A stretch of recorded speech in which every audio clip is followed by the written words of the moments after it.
Welcome to Suman TV. నేను మీ రమేష్. తేనె పలుకులతో వల్లపుల్ల వల విసిరి బట్టలోడదీసి బ్లాక్మెయిల్ చేస్తూ కోట్ల రూపాయల దందా సాగించిన హనీ ట్రాప్ ముఠాలో ప్రమేయం ఉన్న పోలీసులకు ఉన్నతాధికారులు కాకి గుడ్డలోడదీశారు.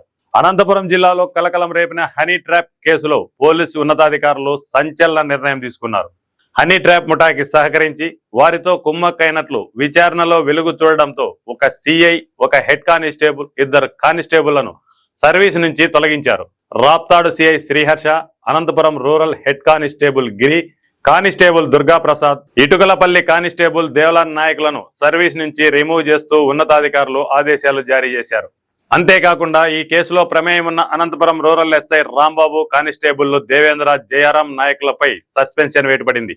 దీంతో పాటు రూరల్ సిఐ శేఖర్ పై కూడా వేటు పడింది. ఈయనను డిఐజీ వద్ద సరెండర్ చేస్తూ ఉన్నతాధికారులు చర్యలు చేపట్టారు.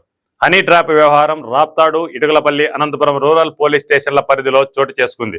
దీంతో మొత్తంగా హనీ ట్రాప్ వ్యవహారంలో 9 మంది పోలీస్ అధికారులు, సిబ్బందిపై వేటు వేశారు.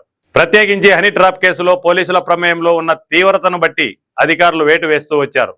ప్రధానంగా Raptadu CI Sriharsha honey trap ముఠాతో గత కొంతకాలంగా సన్నిహితంగా ఉంటూ ఈ దందాకి పూర్తి స్థాయిలో సహకరించడం వల్లనే ఆయనను సర్వీస్ నుంచి రిమూవ్ చేశారు.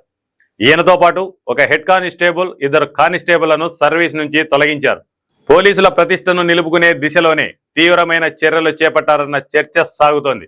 దీంతో ఒక్కసారిగా పోలీసు వర్గాలు ఉలికిపాటుకు గురయ్యాయి. ప్రత్యేకించి భవిష్యత్తులో ఇటువంటి వ్యవహారాల్లో పోలీసులు మరో తప్పిదం చేయకూడదన్న ఉద్దేశంతోనే డిఐజీ షిమోసి, ఎస్పీ జగదీశులు ఈ చర్యలు చేపట్టారన్న అభిప్రాయం పలు వర్గాల్లో వ్యక్తమవుతోంది. సిఐ శ్రీహర్షతో పాటు మరో 3 పోలీస్ సిబ్బందిని ఏకంగా సర్వీస్ నుంచి రిమూవ్ చేయడం వెనుక కేవలం ఒక్క హనీ ట్రాప్ వ్యవహారంతో పాటు పలు విషయాలు వెలుగులోకి వచ్చినట్లు చెబుతున్నారు. ఈ నేపథ్యంలోనే వారిపై పోలీసు ఉన్నతాధికారులు కఠినంగా వ్యవహరించారన్న అభిప్రాయం వ్యక్తమవుతోంది. అనేక చీకటి కలాపాలతో సిఐ శ్రీహర్షకు ప్రమేయం ఉన్నట్లు ఉన్నతాధికారుల విచారణలో వెలుగు చూసింది. ప్రధానంగా శ్రీహర్ష విచ్చలవిడిగా అవినీతికి పాల్పడ్డారన్న వాదనలు కూడా వెలుగులోకి వచ్చాయి. ఇది బయటపడని పలు విషయాలు కూడా ఉన్నాయని, వాటన్నిటినీ విచారించిన తరువాతనే పోలీసు ఉన్నతాధికారులు సర్వీస్ నుంచి తొలగించాలన్న సంచలన నిర్ణయం తీసుకున్నారన్న ప్రచారం పోలీసు వర్గాల్లోనే వినిపిస్తోంది. ప్రధానంగా సిఐ శ్రీహర్ష భారీ ఎత్తున రియల్ ఎస్టేట్ వ్యాపారంలో కూడా పెట్టుబడులు పెట్టి దందాలు సాగించారన్న విషయం కూడా విచారణలో వెలుగులోకి వచ్చినట్లు సమాచారం.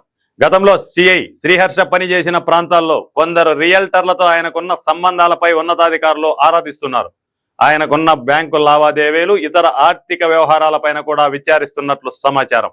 అంతేకాకుండా ఉద్యోగాల నుంచి తొలగించడంతో పాటు వారిని హనీ ట్రాప్ కేసులో నిందితులుగా చేర్చి రిమాండ్కి పెట్టే పరిస్థితులు కూడా లేకపోలేదన్న అభిప్రాయం పలు వర్గాల్లో వ్యక్తమవుతోంది.